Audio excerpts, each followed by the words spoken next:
And she has been given her 15 minutes, Hmm. so she's going to be longer format. Who does Ezra know? You know? Is what? Okay, cool. Yeah. Great.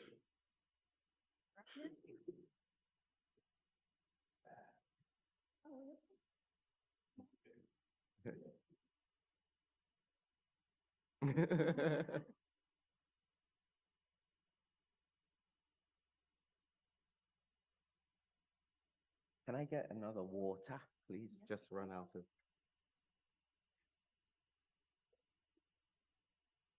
Thank you so much. Ezra, can you hear me? Yes. Yes, I can. Great. So we have you down for 15 minutes. And we are ready when you are. Hi, I'm Ezra Jones with the F State. We are here with Chukwudi Iwuji discussing his latest role in Guardians of the Galaxy Vol.3. How are you doing today? I'm very well. Good to see you. You as well. So what inspires you to cast or to take on this particular role? Wow, basically it was James saying, "Hey, do you want to play this role?" I was like, "Yeah." I was. He came up. I mean, I wish there was anything. Oh, I had to think about it. No, no. He offered it. I was like, "Yes." You know, really. But the inspiration was the offer to join the MCU. I mean, come on. I had resigned myself to the fact that I would always be a fan, but never part of it. Does that make sense? It's a thing I would go to see, Yeah. go to watch. A bit like you wait for every couple of years for the new James Bond movie and you go and watch it. You don't actually expect yourself to be Bond, you know. Right. So it was a real surprise, but there was no doubt in my mind, that, especially James, that knew me as an actor and we were working together. So if he decided you would be great for this role, and it was a chance to join this thing of that goes way back to my childhood and my love affair with it. It was a privilege because it's not normal, this nature of the role, for someone like me who, I don't think I'm being, you know, modest or humble to say that Hollywood had no clue who I was. You know, to be offered such a great role was a real gift. Yeah, I want to say that speaking of your role, that you did an absolutely fantastic job at playing your Thank you. role. Thank you. Overall, I love the storyline. It captivated me from beginning to end. Thanks for saying What would that, man. you my pleasure. What would you say was like your most favorite part about like embodying this particular character?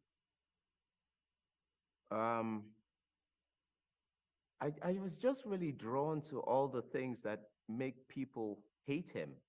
You know, I was drawn to his extreme narcissism, and he's just so single-minded, and I love the sort of um bubbling fury that he had, that I feel all the airs he puts on, right from his purple elegant suit to listening to space opera to speaking in this sort of heightened lyrical delivery, they're all hiding this bubbling fury and stuff. And when you have those contradictions as an actor, and you know at some point you're going to get a chance to let that stuff out also, those are the sort of roles you want. It's like everything. That role was everything. It was dangerous, it was elegant, it was surprising, it was tragic, it was angry, and it was in Marvel, you know? Right. Yeah. What would you say was your like greatest challenge with the character of trying to really convey the message of who the character was? The greatest challenge was the main thing. When James offered it to me, he said to me, "I need you to ground him, keep him grounded." And that Mm, was challenging because when you are playing a villain, especially one that's so extreme and driven, it's very easy to fall into types and stereotypes. It's almost very easy to have too much of a good time with it. Does that make sense? Because you're not right, shackled. absolutely. You're not shackled in the same way as if I were doing a mammoth play or something like that, where there's these people we know every day. Does that make sense? Right, yeah.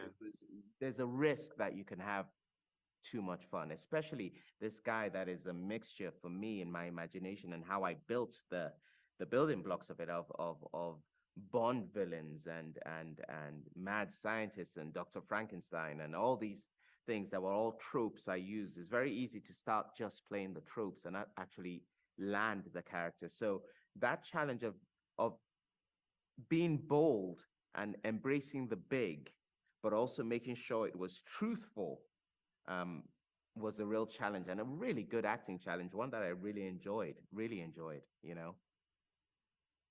Yeah, I'll definitely say that you resonated with me, and I felt like you really connected with the audience of really embodying all of those character features of what a villain truly is in that aspect of it. Because I don't think that we've ever seen a villain quite like that embodied so much of like humanity, but was very much a villain. You know, like Yeah. clearly No, it's this. in the clues in the title. He is a villain. We're not trying to make him more palatable or more likable or more what. If those things happen, that's great. That's my connection with the audience. But ultimately, he is a villain with a single purpose, and he never Right, loses commitment to that purpose. You know. right, right. What would you say is your most memorable moment with the cast overall?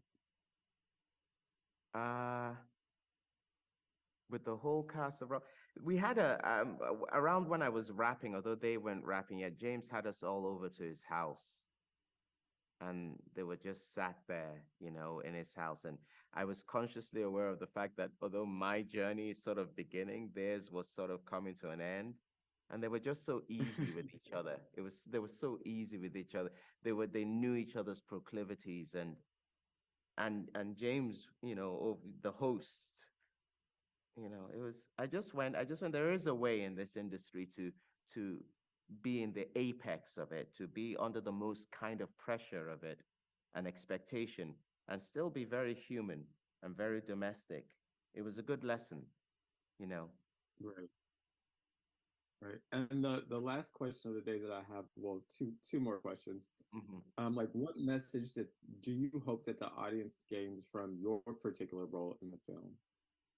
I hope amongst all the fun and the villainy and the enjoyment of it and the story that people understand that ultimately people like me are very grounded in history. I hope they take that away, that when someone decides they have the answer and decides what the definition of perfect is, those are usually very dangerous people. So I hope people take Right. that away to know what that is, Yeah. because he is ultimately someone very recognizable, and he is all those things people might like about the character, the how he speaks, the lyricism, the grandeur. Don't forget the greatest orators in the world were also some of the most dangerous people, from Hitler uh, and so forth. I don't want to go, you know, and there's countless examples of that. Right. Idi Amin was so charming. Oh my God, you know, when he talk about football and the Scottish national team, you know.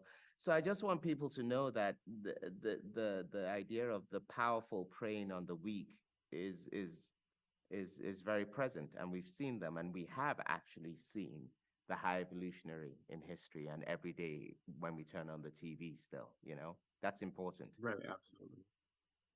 And then the very last question is, what is up next for you? Someone put it very well in a radio show I was just doing between now, because I said I really don't want to. I want to sort of be focusing on this and keep whatever's coming as a secret, not because I've signed any official Secrets Act. But he said that, you know, that's the same sort of approach that Sidney Poitier had. He was like, "Isn't it better to be surprised by what comes instead of bigging myself up right now in front of you?" And I think that's sort of what I'm. That's going to be my line now officially, because I'm always kind of uncomfortable discussing what's next, because usually people don't want me to talk about it yet. So I'll just say, why don't you let me surprise you? But one thing that's going to definitely in my future is we have a production company called Tudor House. My family, my brother, my sister founded it. That's And its awesome. focus is to bring stories based in Africa, but change the narrative of stories coming out of Africa. That, you know, it isn't just, you know, doom, war, warriors, or corruption, that we tell great stories based out of Lagos, film noir, detective stories, love stories, romantic comedies. So we're forming partnerships with various networks and developing stories for that. And I'm very excited about that because there's still a very untapped reservoir of talent and stories that can come out of that amazing continent, and we're sort of driving that sort of narrative. So I can tell you that without being specific about other projects. Well, congratulations on the production. I look forward to seeing more from you and your production as well. Thank you very much, and thank you for being so generous. My pleasure, my pleasure. You enjoy the rest of your day. Thank you.